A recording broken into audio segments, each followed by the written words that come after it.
Ladies and gentlemen, good day and welcome to AU Small Finance Bank Q1 FY22 earnings conference call. As a reminder, all participant lines will be in the listen-only mode. There will be an opportunity for you to ask questions after the presentation concludes. Should you need assistance during the conference call, please signal an operator by pressing star then 0 on your touchtone phone. Please note that this conference is being recorded. I now hand the conference over to Mr. Aseem Pant, VP IR from AU Small Finance Bank. Over to you, sir. Thank you, Tanvi. Good day to everyone and welcome to AU Bank's earnings call for the first quarter of FY22. We thank you all for joining the call today and we hope that you and your loved ones are safe and well. As you might have noticed in our Q1 FY22 invite, this time the expected duration of the call is 1.5 hours. We will have a management team led by our MD and CEO, Mr. Sanjay Agarwal, our ED, Mr. Uttam Tibrewal, Chief of Strategy for Commercial Banking, Mr. Vivek Tripathi, Group Head of Branch Banking, Rishi Dhariwal, CIO, Mr. Ankur Tripathi, and Lead Financial and Digital Inclusion, Ms. Sunanda Sharma, share their perspectives on the respective businesses. This will take around 30 to 40 minutes, followed by Q&A for about 40 to 45 minutes. We have a few other members from our senior management team here as well. For the benefit of everyone, we humbly request everyone that the number of questions per participant be restricted to a maximum of 2 and join back in the queue or mail us. And if we can avoid repeating any question which has already been asked. With that, I'll request our MD and CEO, Mr. Sanjay Agarwal, to share his thoughts on the bank's performance and outlook. Thank you, Aseem. Good evening, everyone. Namaskar. Thank you for joining. We sincerely hope that you and your dear ones are doing well and keeping safe. It has been close to 6 quarters since the onset of the global pandemic. We stand in solidarity with the world for the loss of lives and livelihoods that is suffered globally during this time. With heavy heart, we would like to share that we lost 14 of our dear fellow colleagues during this pandemic. Even though we cannot fill the void, we are trying our best to support the aggrieved families left behind. Safety of our employees is of paramount importance to us. We are happy to inform you that 90% of our employees have been vaccinated with their first dose and 45% with the second dose. Quarter 1 of this year remained exceptionally challenging due to reasons known to all of us, but we demonstrated a very robust performance. I'm happy to share that entire team conducted themselves with a lot of commitment and courage, and I'm really proud of my team. The tension caused by the second wave of COVID was for 6 weeks from mid-April to May end, but the impact of the lockdown was till June end. So the businesses suffered for 8 weeks, but we all came back strongly.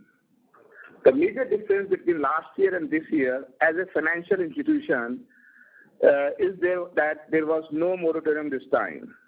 Hence, the customer demonstrated better financial discipline. However, the demand still has the overcast of potential third wave. We received wholehearted support from the government and the regulators in terms of relief, reforms and packages. Recently, the Ministry of MSME reinstated the PSL status of the trader segment. It will boost our other income during the year and also ensure continuous flow of credit to them at competitive pricing. As a result, in Q1, we grew our deposits by 38% year-on-year, reduced our cost of funds by 88 basis points year-on-year, grew our AUM by 22% year-on-year, and our asset quality, which is so important in this time, remained reasonably resilient despite the market volatility. We are very happy to share the launch of our digital bank, AU 0101, video banking, and credit card in this quarter. Going forward, we have priority for 6 focus areas, which I want to elaborate. The number 1 is scaling retail-focused and sustainable liability franchise. We manage the overall growth in our liabilities in last 5 quarters with focus on retail.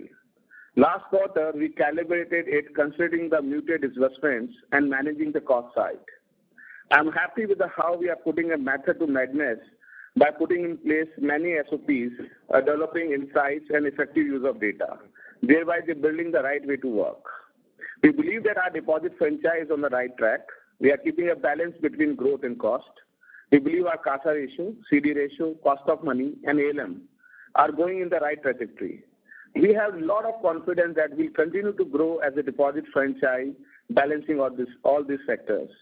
More on liability franchise will be narrated by Rishi. The number 2 priority for us is to drive the sustainable growth from our asset products and similar customer segments. Our historical approach to assets remain small ticket size for income generation purpose, secure lending, and risk-based pricing. And this really have helped us to emerge much stronger from this once-in-a-century pandemic. Our performance, our customer behavior during these challenging times have boosted our confidence, and we'll continue to drive our asset growth by focusing on existing products, which are Wheels, SBL, home loan, business banking, and agri banking. And of course, we'll deepen our penetration in our identified customer segments and markets. More on the asset strategy will be covered by Uttam. Collection actually, was in focus for the entire business team throughout the last quarter. We touched base with all the customers and understood their present business situation. Due to lockdown restrictions, businesses were impacted. We stood beside our customer with a solution-oriented approach and provided necessary support after understanding each customer's business situation. In this quarter, despite a lockdown of almost 60 days, we were able to manage our asset quality. We restructured 1.9% of gross advances in Q1 FY22, which we feel is quite acceptable based on the current scenario. I'm happy to share that our customer responded well, and so did our team. Our customer has shown a strong intent to repay their loan, which has resulted in significantly better collection efficiency in June and July. The availability of legal recourse in July has ensured that customer accords priority to the resolution of its dues, which resulted some collection activity in 40% of our NP accounts in July. In my opinion, this is the first quarter since March 20 in which we are able to actually recover our dues on equal terms. As in the more color on the asset quality will be given by Vivek. The most important thing which we are all building is our tech-led ecosystem. Amongst the learnings from the pandemic, the one that emerged on top is the importance of technology. Though we always focus on investing in technology, but recently we have made significant strides towards becoming a tech-led bank. Our strategy around technology has 4-5 pillars. One of them is digital. Second is digitization/automation. Third is data and its analytics. Fourth is IT infra and security. Fifth is digital marketing. As per analysis, there are likely to be 15 crore digital first families in next 10 years, and for them, banking needs to be digital too. As a banking is all about trust in the coming times will be defined by convenience, availability, speed, security, flexibility, and being customer obsessed. These are the foundation on which we have designed our digital bank. The best part of the last quarter in our digital journey is that we have launched our digital bank, that is AU 0101, and we are all very excited and thrilled about it. This app offers solution around savings and FDs, credit card, loans, investments, insurance, bill payments, and other lifestyle solutions like cab and flight bookings, recharge, and tax payments. We are getting tremendous response for this. We now offer multiple channels of digital and contactless banking like video banking, WhatsApp banking, chatbot, which enable our customer to fulfill their banking requirement from the comfort of their living rooms. We have also launched credit cards for our customers. I'm happy to share that we are the first and only small finance bank to have its own credit card, and that too on Visa. To date, we have issued 25,000 around it. We also have installed 1 lakh QRs by Q1 and are scaling that up multifold this year. I personally believe that digital bank is the way forward, and it has to be supported by data and data analytics, which we are working upon. More will be communicated by Ankur in his call today. The 4th priority is around how we empower our team and make them more capable. Right? We hired close to 3,000 bankers in this quarter, including the tech team and the senior management. However, the uncertainty due to pandemic with appreciation around the third wave combined with the heightened competition in the SFB space poses a challenge in terms of hiring, relocating and retaining talent across the country, but more so at Jaipur. We are becoming the preferred coaching ground for many banks, NBFCs and fintechs. This remains an ongoing challenge which we are trying to address. However, we continue to see some churn, including at senior level. The most important thing is to create a brand. The fifth priority is around creating a brand awareness around AU. We believe that a strong brand equity can be a significant enabler for a bank to achieve its long-term objectives, as it will enhance the awareness of a bank, its visibility, increase customer loyalty, and help in attracting and retaining talent. I'm very happy to announce on this call that we have onboarded Mr. Amir Khan and Madam Kiara Advani as our brand ambassadors. We are going live with our brand campaign in next couple of weeks. The most important purpose for being a small finance bank is our commitment towards ESG goals. We have been socially inclusive organization by design. Our business model has been focused on lending to the underserved segments in rural and semi-urban geographies, thereby creating employment, empowerment, and developing financial inclusive clusters. Recently, we received a special award as the best performing SFB from NABARD. It recognized our efforts in facilitating agriculture credit, driving financial inclusion, and in enabling technology adoption. More on financial inclusion and CSR will be covered by Sunanda. As we speak today, I feel that things are settling down quickly. July was better than June, and we hope that coming month will be far better in terms of lives with mass vaccination drives and livelihood with demand picking up. But this is all subject to how the third wave pans out in coming months. The growth momentum in the country has largely recovered from the slump of the second wave and looks on course to meet RBI's GDP growth forecast around 9.5%. Capex has picked up, especially for the SMEs, where we are seeing brownfield and greenfield expansions. I strongly believe that India is on the verge of creating history through resilience and a strong comeback. However, we still have to remain cautious in the next 3 quarters, factoring the impact of potential third and fourth wave. To sum up, I would like to say that we are cautiously optimistic, happy with how we have handled the roller coaster ride of last 6 quarters, and while we hope for the best, we are prepared for the worst. Quarter 1 in July gives me the confidence that light in the tunnel is slowly visible. We are all well positioned to make the best use of the opportunity in this country and the banking platform has to offer. We are now 3 quarters away from becoming eligible to apply for the universal bank license, and we will take right call at the right time. We are happy and grateful as how the 5-year journey is getting completed and how we are growing as a bank. This brings me the end of my time. Thank you and stay safe.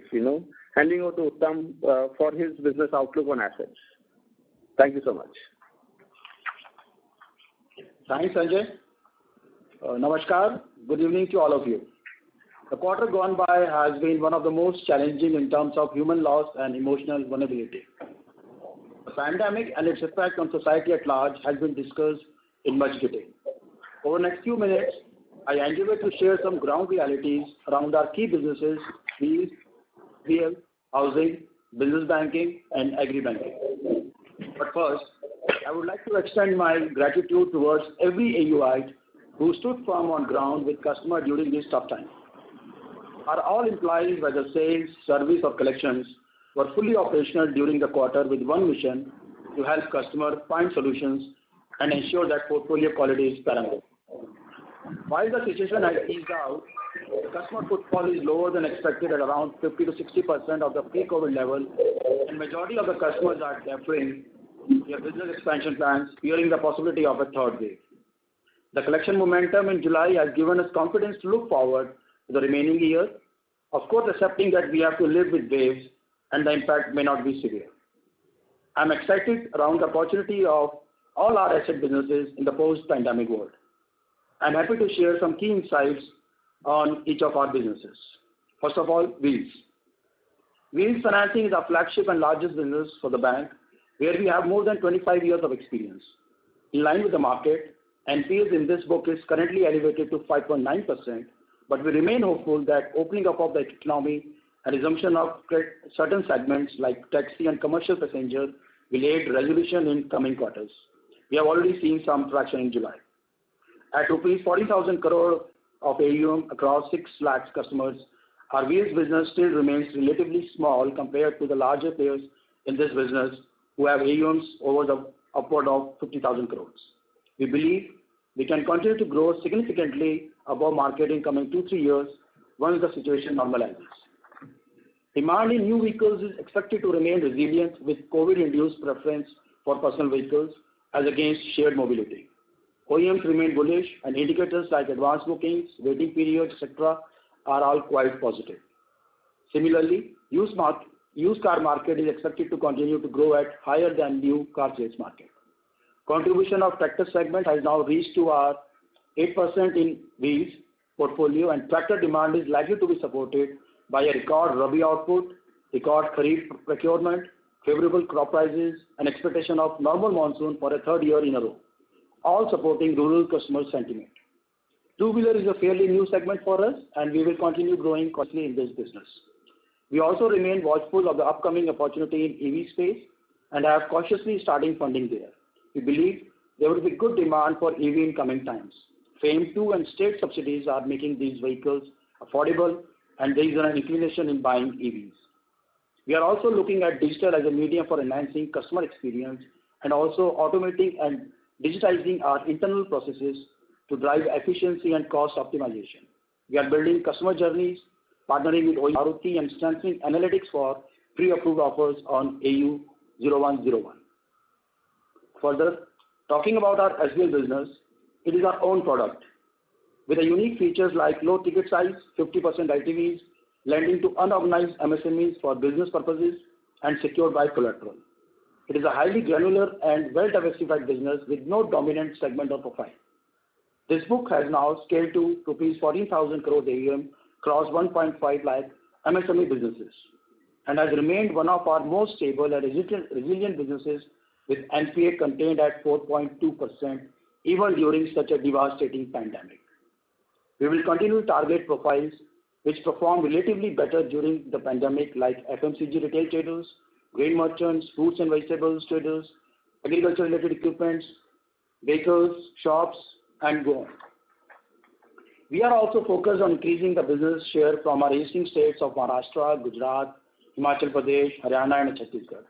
While our core SBL markets of Rajasthan, Madhya Pradesh, and Delhi provide steady growth, we will also look to enter some newer states like UP and Uttarakhand in near future. We have launched new digital onboarding application Rapid, embedded in handheld device for improving efficiency of file logins and processing. This eventually leads to enhancement in productivity, reduced chat, and cost optimization. Moving on to home loans. We restarted our housing finance business on the banking platform about 3 years ago and have now built a portfolio of rupees 1,400 crores onboarding 13,000 customers. Between the current portfolio and our erstwhile subsidiary AU Housing, the management has more than a decade experience in the housing finance market, and we are now well positioned to take advantage of the market demand. Growth in this business is a natural progression for the team with a deep understanding of customer behavior, understanding of various local nuances, with decade-long relationship with the market participants. At present, we are operating in 7 states and offer home loan at 190 plus locations and are adding branches every month. We do our asset business from 600 plus locations, and thus from here on expanding home loans will be on a plug-and-play model. Our reducing cost of funds also give us an opportunity to tap into the better credit profile customers. Also, with RERA stabilizing and providing for better control over builder projects, we are also looking at increasing our share in good projects as we move forward. Overall, we have a small AUM of 1,400 crores with stable team, policy, and process.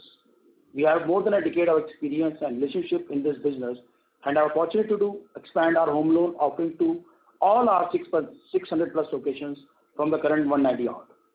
We believe the opportunity is really big for this business and we can build a strong housing franchise in AU over the coming few years. Further, our 2 main businesses on commercial banking platform are business banking and agri banking, which we started on our banking platform, and after 4 years, the team looks well settled. Product, policy, and processes have all been put in place, with business performing resiliently during the COVID-induced pandemic. We have slowly built a gross advance book of about 3,000 crores in these 2 businesses, apart from a significant non-fund-based business. Both these businesses provide strong fee opportunity in the form of non-fund based lending and transaction banking. The bank has onboarded more than 6,000 SME customers in these businesses in last few years, and are also working with the branch banking team to convert them in liability customers, helping our CA and SA balances. We will continue to grow this segment by focusing on expanding the geographic footprint, differentiating ourselves with servicing and providing bespoke solutions to MSMEs, and focus on liability and transaction banking business from these customers. With our declining cost of funds and settled team, AU is well positioned to take advantage of this upcycle and grow this business. Among the new businesses, while we will scale up credit card business, initially focusing on ETB customers, others like personal loans, gold loans, etc. are branch-led products where we want to service all the requirements of our deposit customers. All in all, our asset franchise is shaping up quite well with a mix of new and old businesses, all gunning to capture market share, supported by stable team, reducing cost of funds, faster adoption of technology in our daily working, our ground connectivity, and our increased focus on penetration is our non-Rajasthan geographies. I am personally very excited to lead this business and look forward to sharing more with you in coming quarters. With this outlook, I will now invite my colleague Vivek Tripathi to share our views on the asset quality of these businesses. Thank you. Stay safe. I'll be giving a brief perspective on asset quality. Most of our borrower base is self-employed and running small businesses in the earn and pay segment. Therefore, was significantly impacted during the first and second wave of the pandemic. However, soon after the mobility improved and the businesses were allowed to open up, we saw collection efficiencies bouncing back to normal levels in both June 2020 as well as in June 2021. This time, pickup in collection efficiency was steeper compared to last wave. The collection efficiency and customer activation numbers of June and July are in line with our pre-COVID levels, which is March 20. The collection efficiency in June was at 114% compared to 95 and 94% level in April and May. Further, collection efficiency in July 21 remained strong at 110%. Similarly, the customer activation has also improved to 92% in June and July as compared to 87-88% in April and May. On a gross NPA part, our GNPA remains stable. In fact, reduced marginally from 1,503 crores to 1,496 crores in absolute terms. However, situation remains fluid, and if there is no third wave and no further lockdown happens, then as of now, it looks to be under control. And July collection efficiency numbers also support the aforesaid statement. On the restructuring front, since there was no moratorium, unlike Q1 FY21, therefore customer had to approach us for restructuring, and we have facilitated these customers as per governance and regulatory requirement. We are seeing now significant tapering of demand by borrowers as situation is improving. Furthermore, only 1.9% of book availed restructuring in Q1 compared to 11% who had availed complete moratorium during FY21. In Q1 FY21. The bank has done 658 crores of standard restructuring in Q1, and as on 30th June, the bank has total of 1,265 crores of standard restructured book, which is 3.6% of our gross advances. Out of total gross advances on 30th June, 58% were originated before March 2020, and 42% were originated post-March 2020. Further, post-March 2020 book is 92% current and contributes only 2% of GNPA and 2% of restructured assets. The resilience of this book shows that the calibrated approach of underwriting during pandemic time has validated our understanding of chosen customer segment. We have also been cautious on fresh exposures to sectors such as hospitality, education, tours and travel, which are yet to recover from impact of COVID. On moratorium book, as on 30th June 2021, bank had outstanding 4 and 4+ month moratorium book of 4,900 crores, which contributes roughly about 79% of bank's NPA and 72% of restructured assets. However, 45% of this book is current and another 20% in the first and second bucket. Therefore, we expect further slippages to be minimal from this book. Bank has done cumulative ECLGS disbursement of 871 crores till June 2021, out of which 302 crore was done in Q1. On a security enforcement, bank had a limited legal recourse for security enforcement during April 2020 to June 2021. which is a 15-month period, both due to internal call to facilitate customers as well as lenient view of judiciary and administration.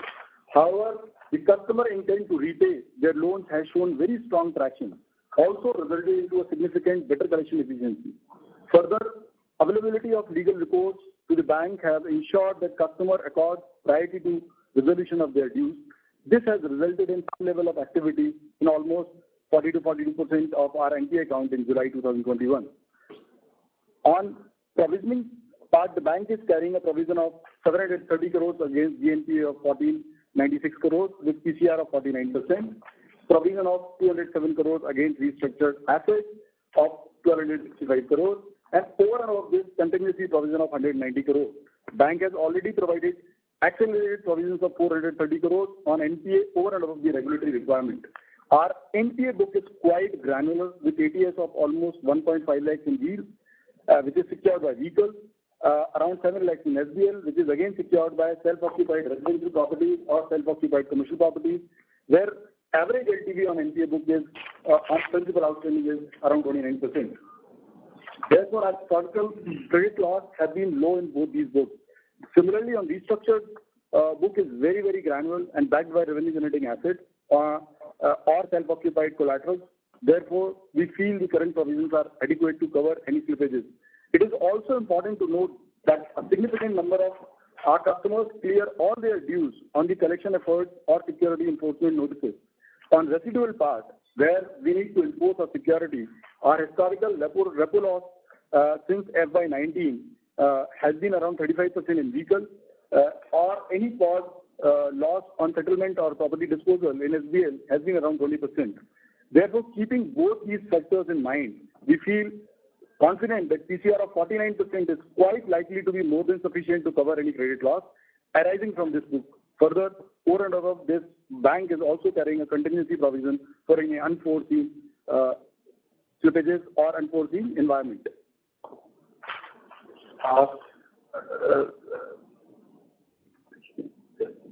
That's it from my side. Handing over to Rishi. Yeah, thank you, Vivek, and good evening, everyone. The liability team has the onerous task of ensuring uninterrupted services to customers as part of essential services. My gratitude to the entire team for their commitment in serving customers in the face of grave difficulty and exposure to risk. In its fifth year now, branch banking business is coming of age in AU and make these very exciting times for our 6,000 plus team members. Launch of AU 0101 Super App or credit cards and the upcoming brand campaign that Sanjay mentioned are the most awaited boosters to deepen our relationships with customers and drive customer acquisitions. We have also used the last quarter to make significant changes in the way we drive retail branch banking to achieve greater retailization, customer engagement and productivity, essentially bringing method to the madness of retail. Let me first touch upon overall business highlights before I share more details about how we are building the liability franchise. On the liabilities front, our overall savings deposits growth has been 166% year on year from 3,045 crores in Q1 FY21 to 8,102 crores this quarter. The bank has close to 15 lakh savings accounts as of June 21. Almost 1.25 lakh current accounts in June 21. Our current account business grew by 68% year on year from 824 crores to 1,387 crores. With the majority of our QR and POS deployed with these customers, we are able to capture the cash flows of these customers, opening up opportunities for lending. Our CASA ratio was 26% as of June 21 versus 23% in March 21 and 14% in June 2020. Improving our CASA balances and optimum pricing on our savings and deposits will help us to reduce the overall cost of our deposits. We activated 72,000 debit cards in this quarter. Our partnership with ICICI Prudential and Future Generali for life insurance and Aditya Birla and Care Health for health insurance have enabled us to sell more than 10,600 policies. We also have more than 34,000 3-in-1 broking accounts cumulatively. through our partnership with Motilal Oswal Financial Services. In addition, we have about 9,000 customers who invest in mutual fund SIPs through AU. With mutual fund and broking services now available through our AU 0101 app, we expect these volumes to go up significantly. Over the last couple of years, we have built dedicated channels for current account, CAM, key account management, task, NR, and enterprise salary. Branch banking follows the philosophy of AAEDRR, which stands for acquisition, activation, engagement, deepening, retention, and referral. Since the past 4 years, we have focused our efforts on acquisition and activation. Going forward, we'll be placing a lot of emphasis on engagement and retention to build sticky retail relationships. During the quarter, we've launched 3 new products: AU Platinum, a family banking program, Royal World, targeted towards NR customers, and AU Power Current Account to fulfill the needs of retail merchants and traders who are tech savvy and aim to provide digital payment solutions to their customers. These initiatives have resulted in about 47% of the savings customers regularly transacting with us, with average transactions per transacting customers at 16.6 transactions during the quarter and product per customer at 1.4 products.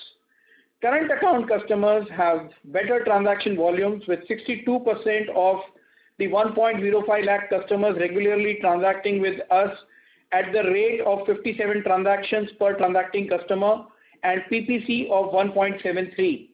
We believe that the RBI circular on current accounts should help us to grow our business with small businesses. I'll talk about our plans for physical distribution. So physical distribution is important for branch banking, and yet increasing digitalization poses a constant debate about the need for branch expansion. However, with 73% of all the deposits in the country located in metro and urban regions, where we have about 135 branches, we aim to expand in these markets to drive volume growth in deposits. With more and more transactions being done through digital channels, we are optimizing the size of our branches, given the shift towards digitalization and our own investments in video banking, where we take the branch to the customer's home or office. Digital initiatives around mobile app and video banking are key to drive customer engagement and conveniences. On our 0101 Super App, we have about 4.5 lakh users and growing daily. The number of transactions on the app have been increasing rapidly, recording approximately 20 lakh transactions in this quarter. We classify our customers as tech-savvy or digital customers. Migration of tech-savvy customers to digital customers is targeted through payment and cash management offerings, offers on credit cards or on debit cards, as well as e-com platforms. One of its kind offers platform embedded in our AU 0101 Super App, making it convenient for customers to avail offers, etc. A series of offers have been rolled out with the intention to increase customer engagement, like discounts on Swiggy, Big Basket, Domino's, and Make My Trip. These offers do result in balance improvements of customers, especially in the urban markets. I will now talk about our way forward. The initiatives on customer engagement, distribution, and people capabilities and investments, coupled with brand campaign that Sanjay touched upon, will enhance our brand acceptability and provide the much needed impetus to now take the foundations laid over the last 4 years to scale the business from here onwards. Stability in manpower leadership, our ability to attract talent, and commitment and dedication of our teams, our initiatives in training, gamification of sales processes, and customer engagement metrics through well-designed recognition programs for employees and reward programs for customers ensure that we are all geared up to grow the business to scale. One of the badlav brought by us 4 years back is now being implemented by others, with other banks also offering monthly interest on savings to customers, thereby benefiting the citizens of the country. We are very excited about our liabilities journey and are sure to make a differentiated retail banking franchise through our initiatives in customer engagement, AU 0101 Super App, video banking, and the upcoming brand campaign.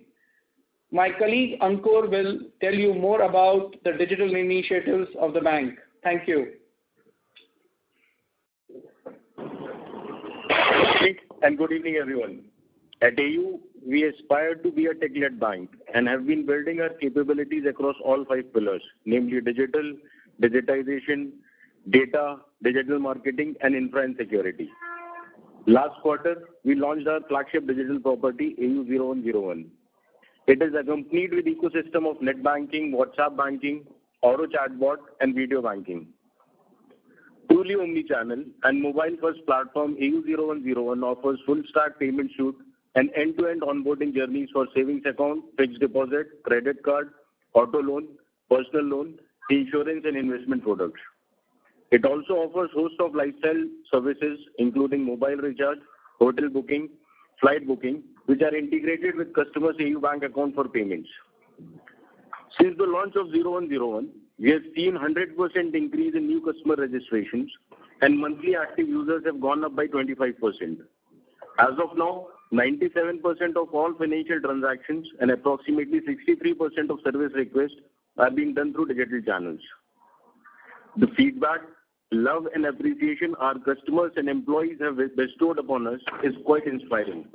We are pleased to share that AU 0101 is one of the top-rated banking apps on both Android and iOS platforms.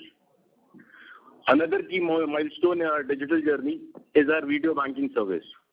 Bank has rolled out a dedicated video banking contact center with 100 video bankers.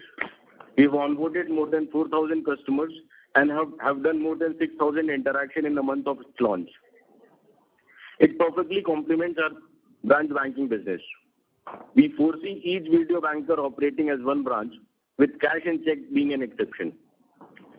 In our industry-first initiative, we have integrated video banking platform on AU 0101 that enables customers to open savings account, fixed deposit account, and perform financial transactions. Customers can also do more than 300 service requests available with the bank. We launched AU Bank credit card on Fiserv and Visa platform. Through 0101, we have rolled out a 4-step journey for approximately 1 lakh existing to bank pre-approved customers. We are in the process of rolling out similar journeys for non-pre-approved as well as new to bank customers. We are also building our and SME stack, offering payments, reconciliation, and digital collection. We have acquired more than 1 lakh merchants on UPI QR, out of which we have industry-best activation of 60%. It gives us a great opportunity to build transaction banking relationship with these merchants. To further deepen our engagement, we have now started offering unsecured loans to merchant basis their transaction history. Another key player of digital bank is reaching out to the customer through contextual and real-time nudges. We have partnered with Adobe to build state-of-the-art marketing tech platform to enhance our capabilities for running campaign at scale. We are utilizing technology to digitize our sales operations process and build in efficiencies at scale. With these automations, we have also enhanced our data quality through more than 100 API validations in the backend. This makes our backend operations lean and scalable. More than 90% of our sales officers are now enabled with mobile apps, either through a separate app or through BYOD. With digitization of remaining 10% business plan for next quarter, we will be one of the very few banks to digitize its 100% of sales force. To bring the enhanced sense of security and convenience for our customers, we have channelized our efforts to strengthen our cyber security framework. We have invested in best-in-class security operations center. All components across network, infrastructure, and application undergo periodic vulnerability assessment and application security check. From an infra availability perspective, we have zero data loss for all critical transacting systems, with failover to DR environment fully automated. Over last 1 year, we have achieved an infra uptime of 99.99%. We envisage that tech-savvy customers will only engage with the bank through one of our digital properties. and only way to understand the customers is through data analytics. To sharpen our efforts to acquire, engage, and serve our digital native customers, we are steadily strengthening our data warehouse and data analytics capabilities. At the bank level, we have more than 400 employees dedicated to our digital bank agenda, shouldering responsibilities across technology, digital marketing, product, analytics, sales, and operations. We are strategically investing in our technology team to attract best tech talent. We have employees from premier institutes, mostly with fintech, consulting, investment banking, and e-commerce background, working on our digital roadmap. We are ramping our technology team and plan to hire more than 100 full-stack developers, product managers, and designers to further strengthen our digital and analytics outlook. Other than these initiatives, we are also building our stack for account aggregator, real-time offers, and BNPL, which we expect to launch this year. There is an immense excitement within our team, and we are not going to miss out on joy of building most customer-centric digital bank. To talk more on the technology and digital strategy, we'll schedule a tech day in coming months. IR team will confirm on exact slots in due course.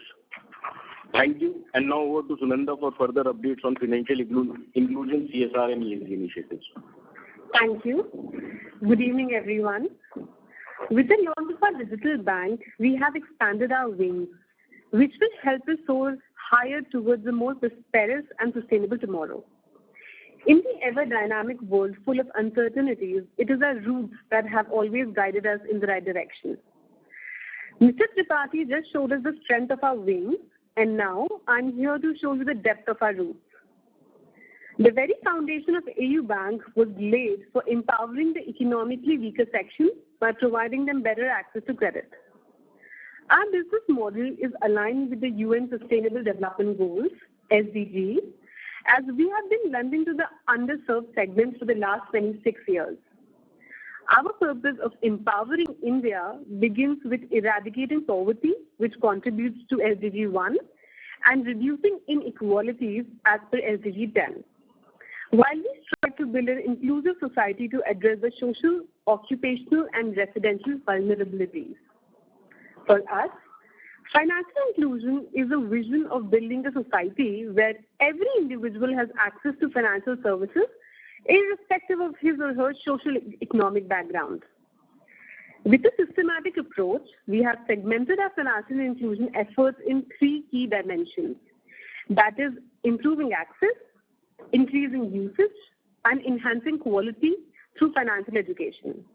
The Access, Usage and Quality Framework approach is adopted from RBI's National Strategy for Financial Inclusion. For improving access, we have established 31% of our touchpoints in unbanked rural centers and have presence in 41 special focus districts as recognized by NABARD and NITI Aayog. For increasing usage, we offer a bouquet of financial services that include basic saving bank deposit accounts, microinsurance and pension, and credit products tailored to the needs of financially vulnerable sections. We have served more than 1 lakh Jan Dhan customers and secured over 30,000 under Jeevan Jyoti Bima Yojana, Suraksha Bima Yojana, and Aati Pension Yojana to address the social vulnerabilities. To address the occupational vulnerabilities, we have offered income-generating loan under Mudra and PM Swanidhi to more than 3 lakh customers. We have funded affordable housing projects under PM Awas Yojana for more than 5,000 customers from economically weaker sections, addressing their residential vulnerabilities.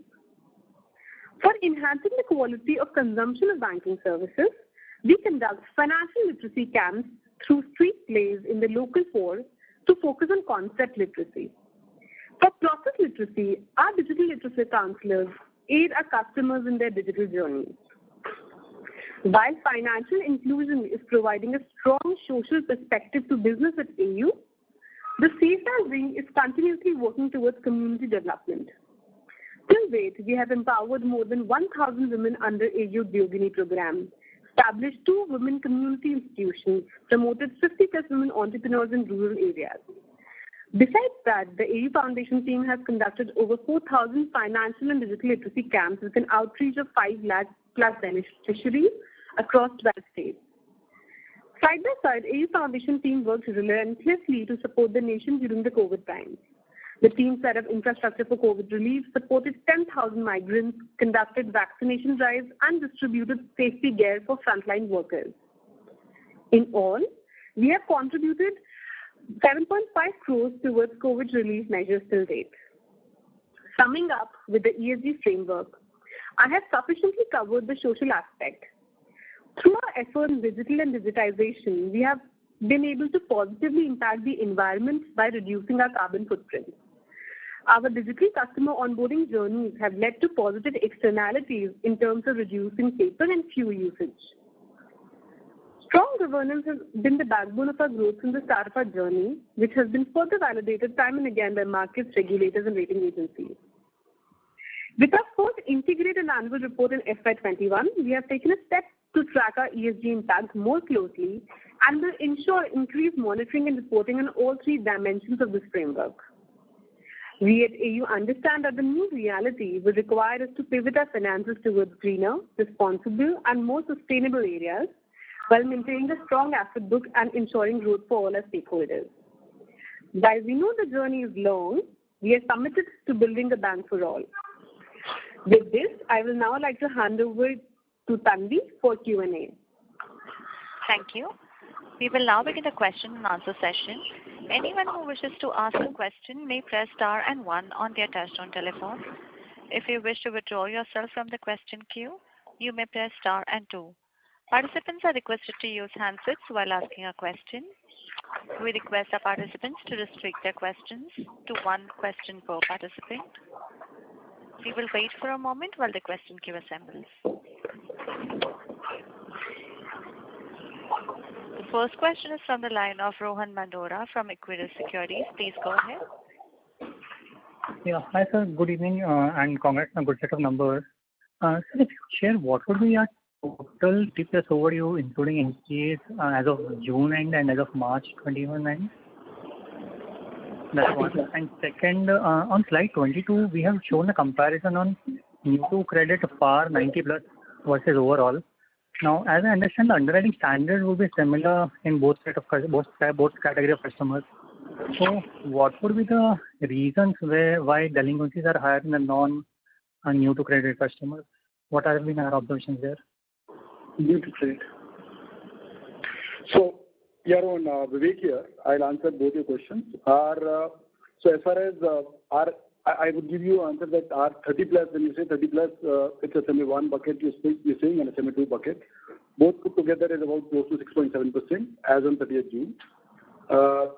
As far as our, if you look at our core customer segment and the areas where we operate, it's over the year period we've mastered, the understanding of those customers because most of them, are new to credit. So almost historically the ratio was much higher. Obviously now because the credit flow to those areas have also increased, but still 30 to 32% of our customers is NTC, right?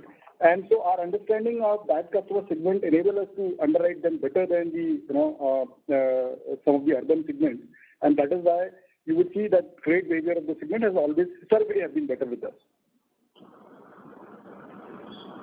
Sure, sir. And so one more thing, since roughly 6% is in SMA 1 plus 2, and from annual report, we have indicated that 14% of the loans were contributing to majority of stress, of which roughly 6% were in the non-NP and non-current category.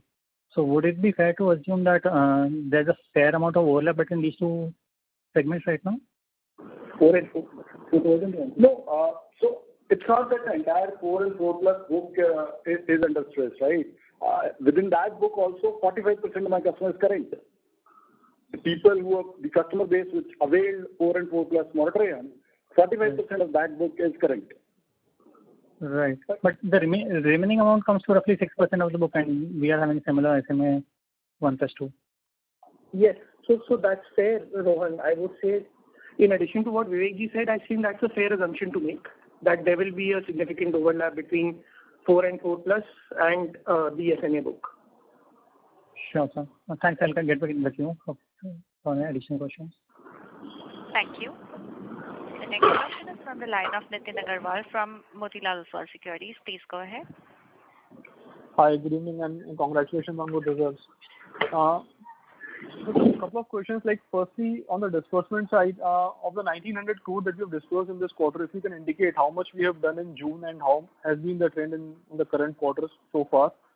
And also, like, out of curiosity, if I look at the disbursement in wheels are like more than 6 times of the MSME, which is the largest vertical for us. So what has caused this gap this quarter? Because I thought wheels is like equally at stress or maybe more at stress. What is June number disbursement out of this 1,900? Do you have a number?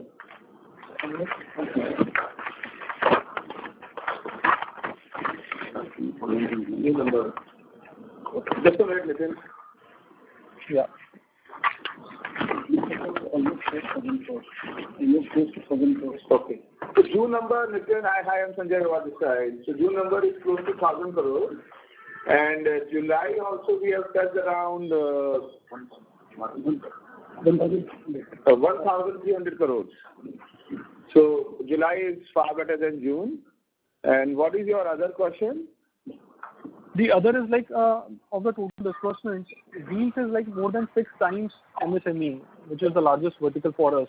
So why this sort of anomaly? I thought wheels is like probably more at stress than other segments.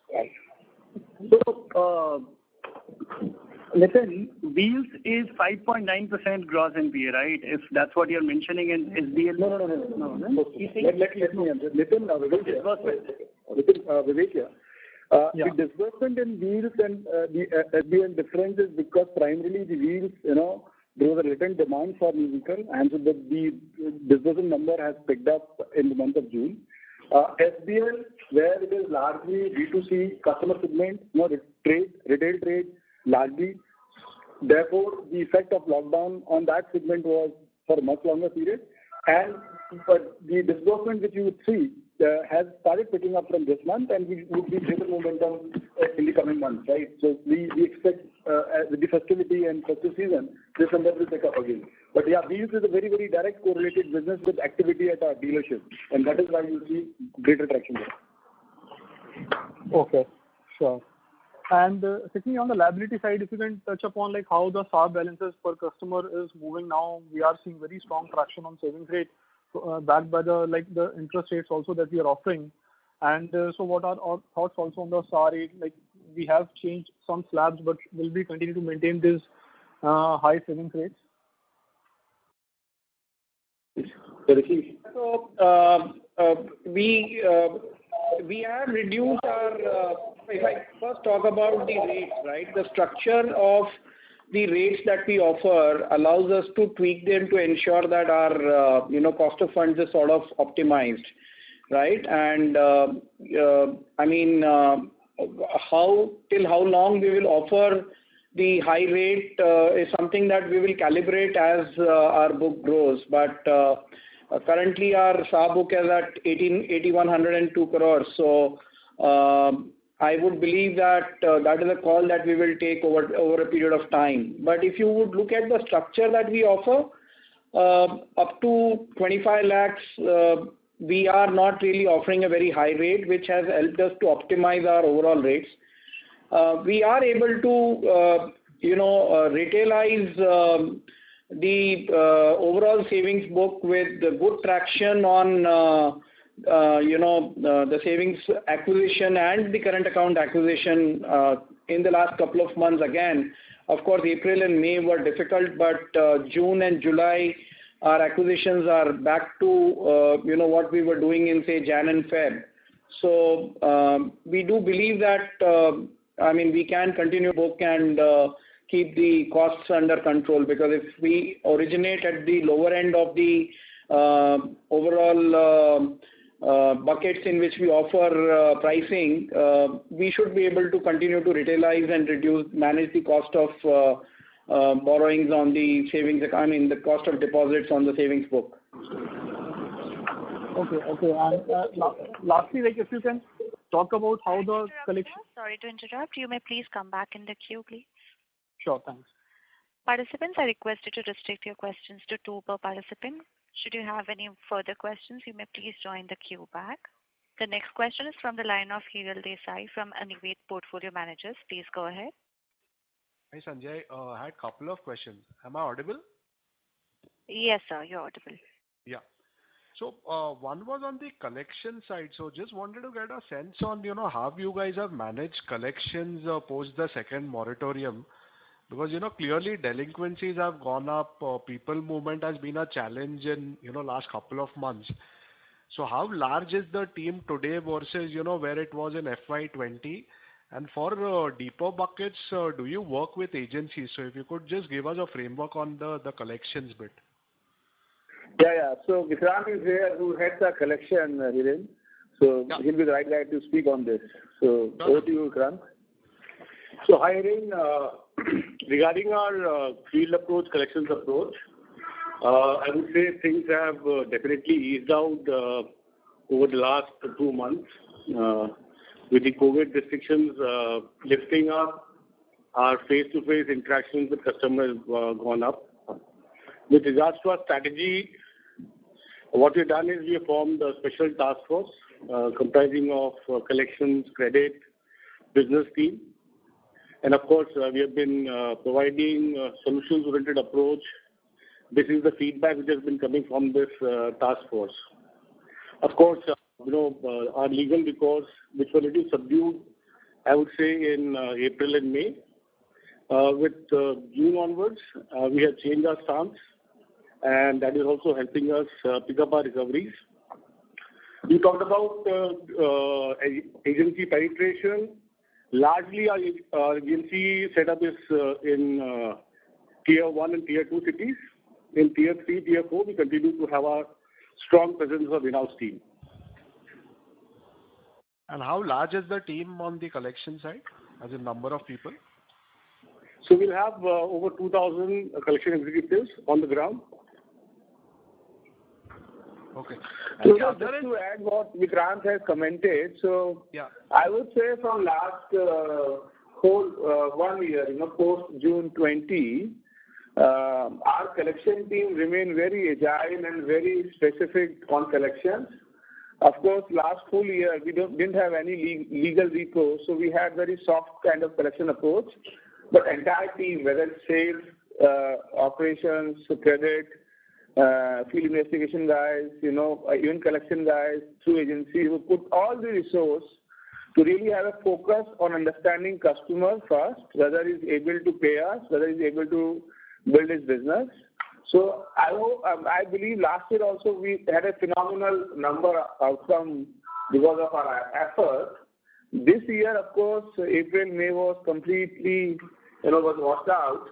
But June we came very strongly, and again we built entire ecosystem to really have to understand our customer first, and then see whether he can repay in near future or whether he's not even, he's not able to pay us. So I think it's a very well-rounded approach and with a lot of focus from senior team ownership. And I believe the kind of response we are getting now after we build an equal kind of system with customer now, because we do have also legal recourse available. So I strongly believe that if COVID third or COVID fourth doesn't come, then we are again, can build a very decent number around it.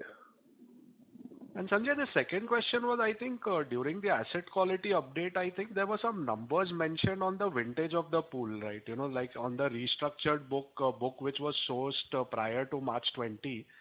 So if you can just repeat that number, because I missed those numbers. Yeah, Vivek here. So the 58% of book was originated before March 20, and that was on an overall gross advance level, not at the restructured book level. And 42% is post-March. The contribution, I was talking about the contribution. The older book was contributing largely on the NPA and restructured asset. The new book has shown very good resilience, and the learning around COVID was there in an entire underwriting approach. Okay, got it. Thank you, Sanjay, and thanks for a very detailed and elaborate explanation on the business here. Thank you. Thank you so much. The next question is from the line of Amit Nanavati from Nomura. Please go ahead. Yeah, hi sir. Just wanted to check again on the collection trends, right? At least the entire quarter, to say 101% collection efficiency was quite strong, especially in the context of April and May, where the collection teams were also impaired in general when we take feedback across company.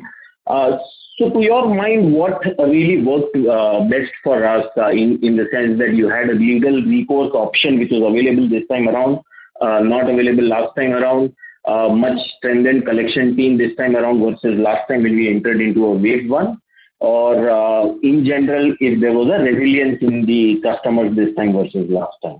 If you can just qualify that. Yeah, hi, Vivek here.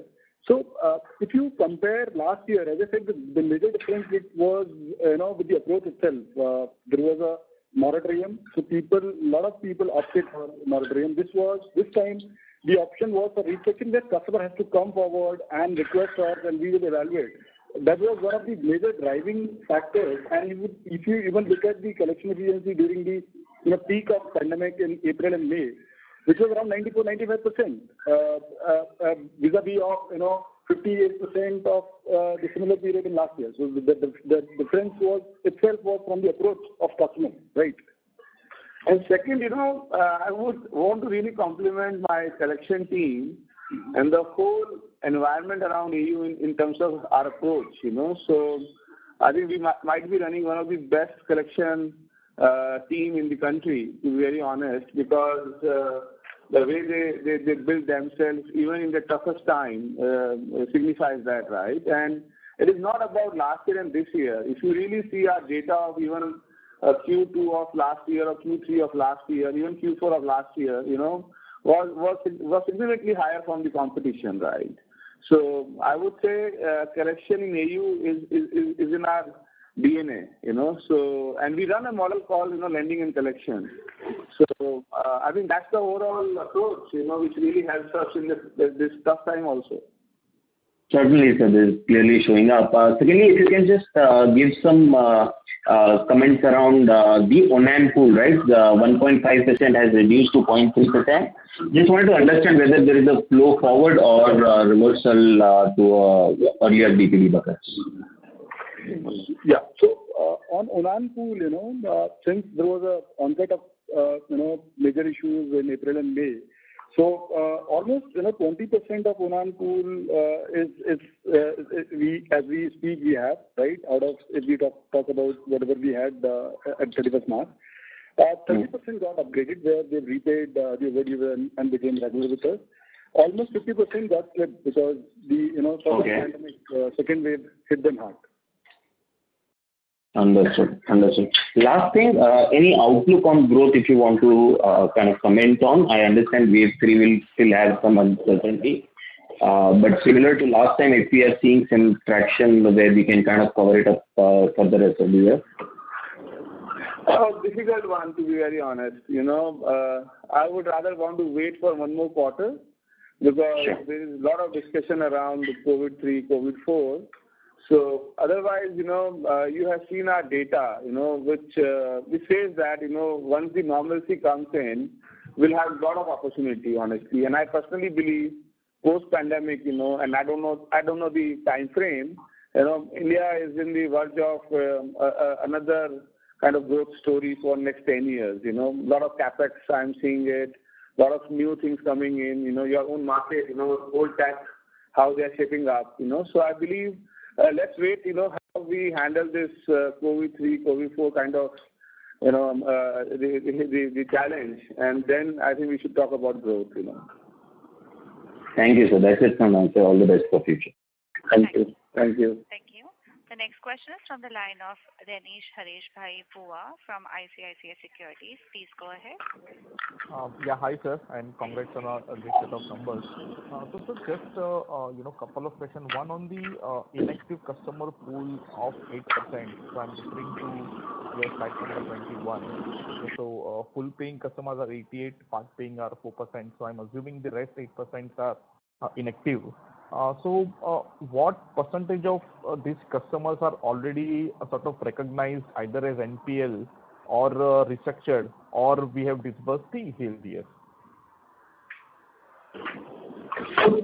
Renish, you're referring to the activation slide, right? Where basically we are saying that 88% of the customers had paid full EMIs and 4% had paid part EMIs. Correct. So sorry, just to understand your question better, what you're saying is, where is the balance 8%? Is that the question? Yes. So, Renish, Vivek here, this number keeps on, it is not the same customer who pays every month. So there is a pool where you have a consistent, customer repayment. There is a pool which pays this month and maybe because of certain difficulties may not be able to pay next month. So the formation of that, and it is at a gross advance level, this would be around the same level. Even in pre-COVID time, this is at the same level, right? Where almost 90-92% of the customers would pay every month. Which 92%, so that 8% is not constant, I'm saying. Got it. So this 8% is not a static pool. Yeah, it's not a static pool. Yeah. Got it. And got it. So next question is, again referring to what Rahul has asked initially on the moratorium book. Okay, so as per the annual report, of total 14% of the morat book, 3% was already recognized by March 21, and of that 11%, 44% was current. So the rest 6 to 7%, what is the current status? How much of it is again sort of restructured in June quarter, and how much is recognized as NPA in this 200 crore kind of a specific number? It across NPA restructured. No, I think it's very specific data. It's split across, NPA restructured. This would be something. So probably you can write to us. Yeah, specifically we won't have, but if you, I think the way you're coming from is that if 45% of them are current, and what we have mentioned in our annual report commentary as well, that most of the challenges were faced by this segment, and any kind of facility in terms of restructuring or ECLGS or even forward flow to NPA had come from this portfolio. So it's safe to assume that, most of them would have been falling in one of the three buckets. Got it. I just wanted to make double sure of that there is overlap, which is a good thing. Yeah. Okay. That's it from my side. Yeah. Thank you. Thank you. Yeah. Thank you. The next question is from the line of Bhavik Dave from Nippon India Mutual Fund. Please go ahead. Yeah. Hi, good afternoon. Good evening, everyone. Thank you for the opportunity. Two questions. One is, sir, on the restructured pool this time around, if you see that 600 crores going to 1200 crores, but the number of facilities or the number of customers, if I may put it, has like almost more than tripled, right? So that means that either the customers incrementally are either vehicle finance customers or customers who have significantly paid out their loan, and last maybe 20-30% is left, and that data that you provided last time around. So just wanted to understand what is this incremental restructuring of 600 odd crores, and the number of customers are also higher this time. So is it like the customers have paid up most of it and remaining is 20-30%, or is it like a lower end of the customers, maybe used vehicles are restructuring? Just if you could explain that. Yeah, hi Vivek here. So on a absolute term, if you look at 658 crore, the number of customers looks higher because there was a good amount of restructuring happened in the wheels book as well. So the average tickets in wheels is very, very less, and that is why you see more number of contracts. Okay, so incrementally 600 odd crores is towards more towards wheels, right? Is that a fair assumption? I would not say more towards wheels. 90% is between wheels and SBL, and it is almost equal in both the books. But as I said, the contract the ticket size in wheels is much lower, hence you see a larger number. Sure, that's helpful. And second question is, I remember RBI last time around in their monetary policy talking about having a special window of 10,000 odd crores for SFBs, where we can borrow from the RBI at repo rate for on lending towards the type of customers that we lend. Are we utilizing that limit, as that will help us get our cost of funds down further, right?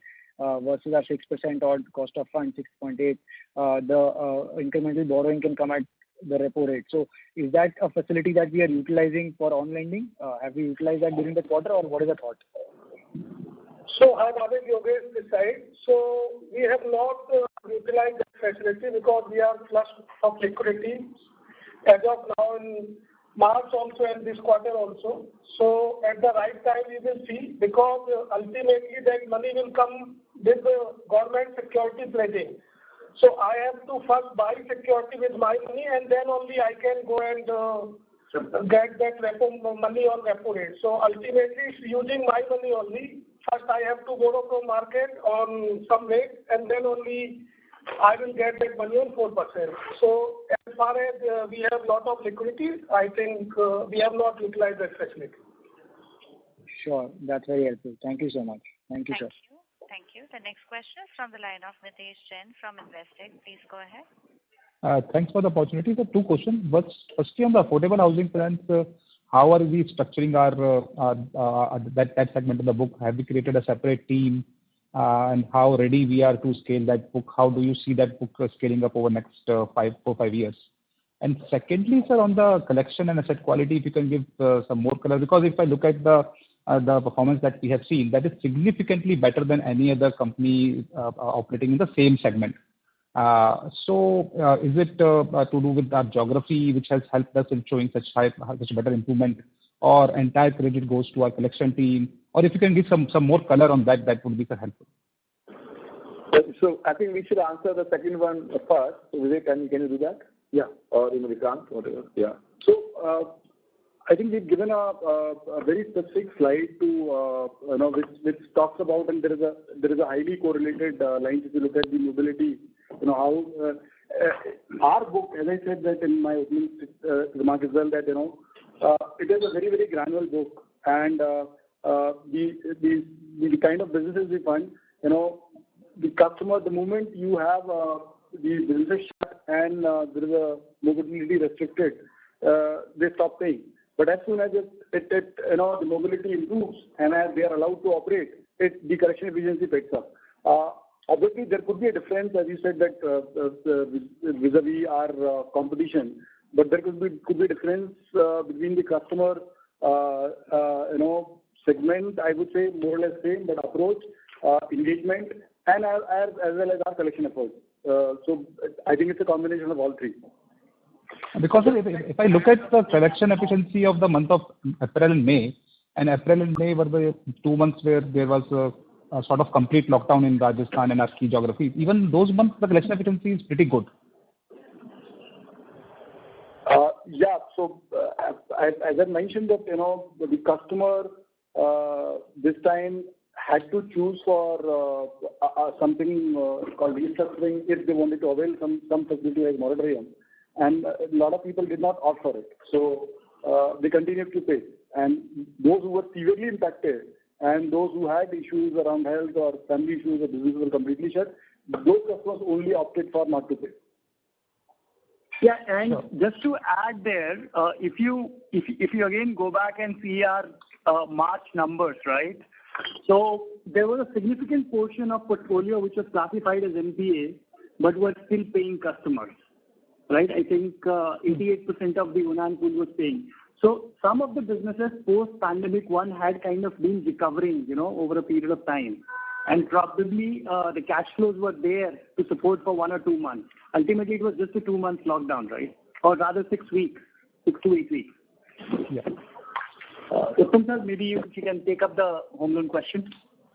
Yeah, so Ritesh, regarding the team towards housing business, so it's a special business and we have formed a separate dedicated team to scout this housing loan business. And as I mentioned that we are presently working out of 190 locations, out of total 600 locations. So we are forming a dedicated team, be it business, be it credit, because we understand this business from last 10 years. There's a dedicated team separately for starting this business. Yeah, so just to add on what Uttam said, actually to be very honest, our core housing business is to do affordable housing finance. We have done from last 10 years, and we are very confident that the team which Uttam has built, is doing fabulous job, and I think we are looking very, very strong to do affordable housing space for AU Bank. Sure. So because I see the opportunity is pretty huge. There are players who are lending at 13-14%. With that cost of funding, we can build a very large, good quality book over the next 3 to 4 years. And if you can share any guidance or any vision that you have for this business over the next 3 to 4 years, that would be useful. Yeah, I would say housing will be because housing we started just 3 years back, but it would be our number 3 book in next 5 years. And of course, you know about the whole cost of money at bank level and the whole length of it. So I would say I don't think that housing being built at around 13-14%. The average IRR around even in affordable housing stage is around 11-12. And we are very comfortable with the NIMs there. It's been supported by government, it's been supported by NHB. So, and this book is very exciting, and the kind of growth we are showing there gives us a lot of hope. Thank you, sir. Thank you. Thank you. The next question is from the line of Manish Shukla from Citi. Yeah, good evening. Thank you. Just one question on credit card. Just wanted to check your thought process and plans around the businesses that you have given about 100,000 pre-approved, of which 20,000, 25,000 have been issued. Will it largely be from existing liability customers, or you intend to go to open market as well?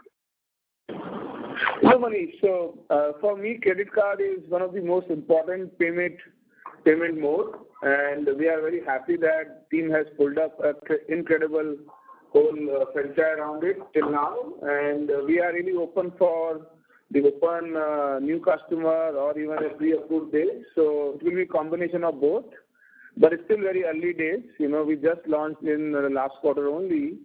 So I think the whole strategy will be forming in this year only, but we are open for, a whole lot of ideas there. So, and I would love, everybody to use that card. It comes with a lot of offers, a lot of excitement. Sure. And you have a sense of how large could this be in 2 to 3 years' time of your overall assets? So data, again, if you talk about opportunity, it's just what 6.5 crore people have the cards, So, and the number of people maybe around 5 crores, right? And how the India is growing and how the whole e-commerce space and online space is growing, any number, can be only a guessing game. So we are such a small to begin with, honestly. So I think finger crossed, let us build right product, right delivery, right kind of branding around it this year. And then we may talk about the whole long-term plan, maybe in coming quarters. Sure. Just one continuation on the housing loan. Okay, fine. I'll take that later. Yeah, thanks. Thank you. Question from the line of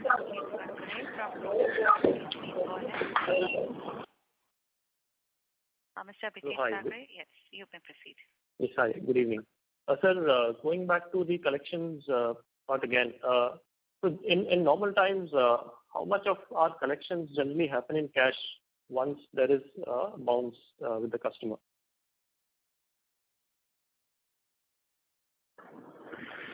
So normally we see around 25% of our customers who walk into our branches or our team members reach them for cash collection. Remaining 75% collection happens through presentation and online mode. And sir, just following up, during April and May, this number would have gone up significantly higher?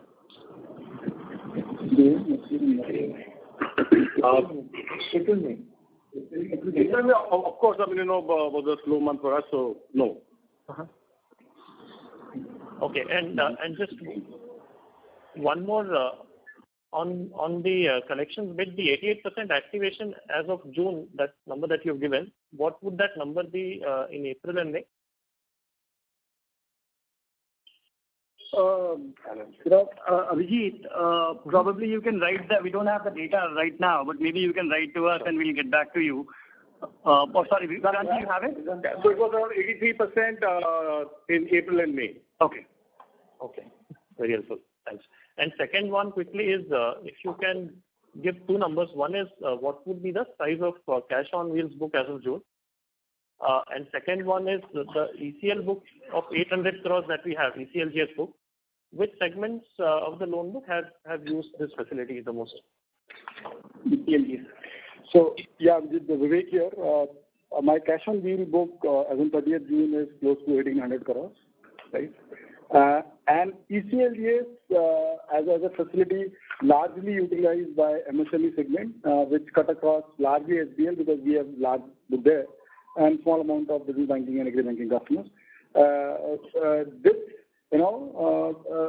the contribution of wheel is still lower in that, but because of pandemic, second pandemic wave, wheel customers avail as well. Okay, sure. Got it. Thank you. Thank you. The next question is from the line of Nikhil Valecha from SBI Life. Please go ahead.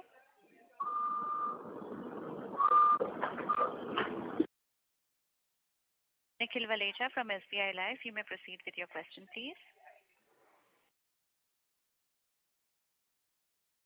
We are not able to hear you. Please unmute your line and proceed with your question.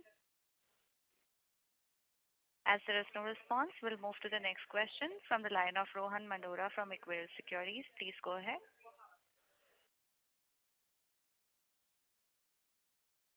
Hello. So just one data keeping question. What would be the unbooked treasury gains at current yield? Yeah, Rohan, we could not hear you. Can you just repeat the question? What would be the unbooked treasury gains at current yield? Unbooked treasury gains. So we don't disclose actually, Rohan, because it's normally go with the treasury activity. So once we see interest rate opportunity, accordingly we take call and then go with the market. Right, so. Sure, sir.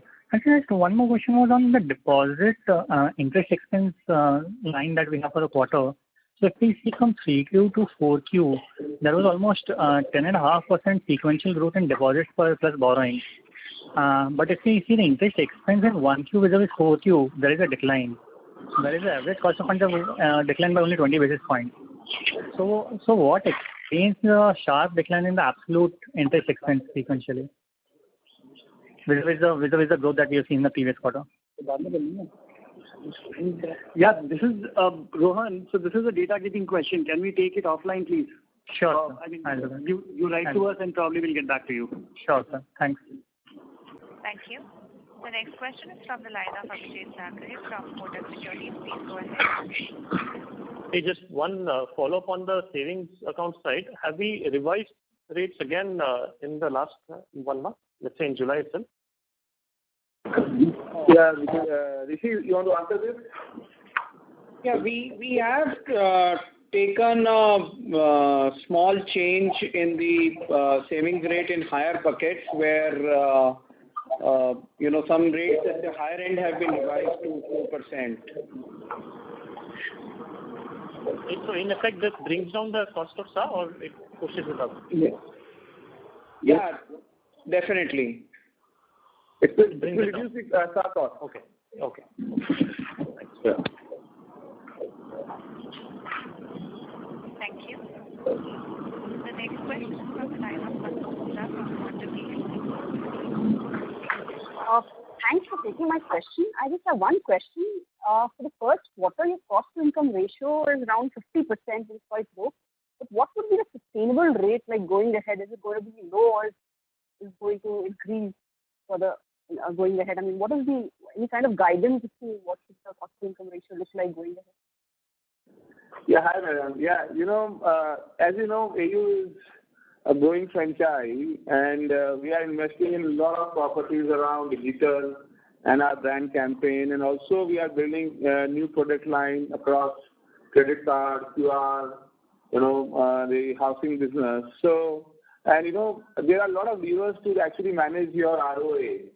So we are using around cost of money, asset yields, So I think this variable we are not so much focused, to be very honest. But anything low to mid of 50s can be a number where we want to drive on. As of now, is around 52%. But because we don't know how the markets and how the environment would be in next 2 to 3 quarters, so don't want to comment much on that. But I think anything around 50 to 55%, is quite acceptable to us. This is our yield IRR and the cost of money. Okay, got it. Thanks. Thank you. Yeah. That's it from my side. Thank you. Ladies and gentlemen, that was the last question. I now hand the conference over to Mr. Aseem Pant for closing comments. Thank you, Tanvi. On behalf of the entire AU team, I thank you for joining us, and we wish you good health. Do reach out to us in case you have any further questions. Thank you. Thank you very much. Thank you. On behalf of AU Small Finance Bank, that concludes this conference. Thank you for joining us, and you may now disconnect your line.